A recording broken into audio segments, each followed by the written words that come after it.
Hello, this is Sarah O'Brien. I'm going to be reading some poems today. Got my silly hat on and I have my sunburn is somewhat leaving, but very slowly.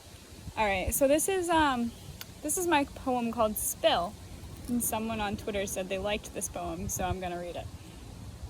I'm scraping wax from porcelain, feeling like a liar for not writing of us. I skip truth like stones. You're my absent, sturdy pillar. I live on tea, faith, and alt-rock. Let's choose to slip out. I want to be naked in this poem, hair down and flowy, head wishing pillow. Because I wrote the book on leaving. I spell names with sidewalk chalk. Driving home, I watch a hawk. I'll hold you every time you ask. The thing with tender endings, rarely in a rush to come. I like that one too. I didn't plan on doing that, but I'm excited that I did because it looks much better down. Okay, so this one is called It's Almost Midnight. And this one is from my chapbook, Moon-Soaked, actually, again. I post a selfie, he texts and I succumb to my own heart.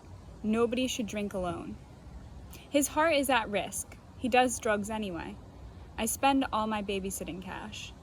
Is this depression, faith, foolishness? Time has knowledge not yet mine to claim. The candle is big and red and real. He likes my jokes, washes my hair, gives me weed. What more do I need? Tension of a sexual nature, air electric, blue shirt songs, stumbled hugs, rescued arachnids, dirtied towels, silences so noisy.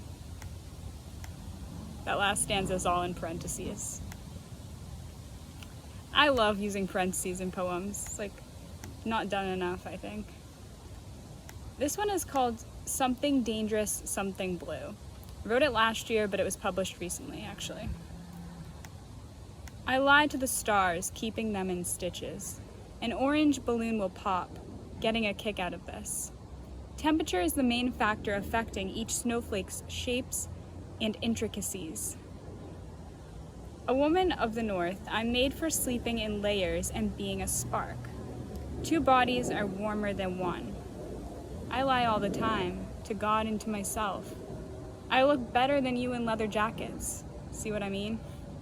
My students are too cool to feel anything, yet I spy a smile fighting to hide itself. I skim the history of humankind, mobs, marshes, meaningless wars. Do you have a map of the world, one kid asks, and I get sarcastic. Not on me. But then fetch her the globe from the corner. Next door, kids chew pencils, ignore a lecture by their teacher, general racket. My walk home is longer than my hair. It's raining off and on.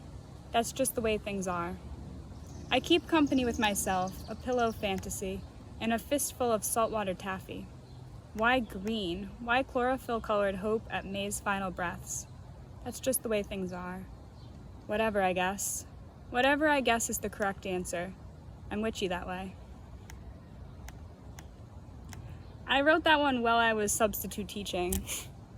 I got a lot of writing and reading done while I was substitute teaching because the kids don't want to actually talk to the substitute. They just want to text and do their work. Patterns on the walls. Before I read this, I think that was a middle school, and that was the day I got threatened with a yardstick. Someone was jokingly going to fight me with their yardstick. I was like, I don't think you want to do that. I wasn't gonna call the principal or anything, so I'm glad they didn't actually use it on me. Patterns on the walls. The napkin holders wear googly eyes. If we ever were to soar in love, it would be while eating grilled cheese, late dinner in this Portland bar where Elliott Smith once wrote a song. I'd be wearing something silly like gray leggings with my off-white lace top and those kick-ass boots and my coat because it's freezing. And it would be a Friday, and it would be just us, no tag-along or fangirl, lapping up insinuations. I am not your friend because then you'd be here now. Tell me why love ungraspable at close proximity feels splintering in a way distant love cannot know. I am not your friend because you steal away into night's dependable dark instead of hoping for rare sun in a place where rain forecasts the weather person. But if I were to pilfer your devotion, it would be under this red light, and it would be to this music. I'd have a fry dangling from my fingers or mouth. We'd either shrug or smile because, after all, everything has to be a bit absurd to keep the facade in its place. Damn, I'm like midway through that, I got regretful because I had some fries left over from my lunch, and it would have been so smooth just to take one and use it in that moment, the fry dangling from my fingers or mouth. I love props, but all I have right now is it's just not the same. All right, so we have just one more for you today. Just one, last poem. Tourist of Love. I wrote this last summer. I know what you're saying. We're both saying it. Wind moves us like a poem moves your friend with the skull and crossbones. Hell is the place I come from. It's not where I'm going. My heart is a jar that cannot be filled with self-made sea glass. What I need is something godly. Short and sweet. Not so sweet.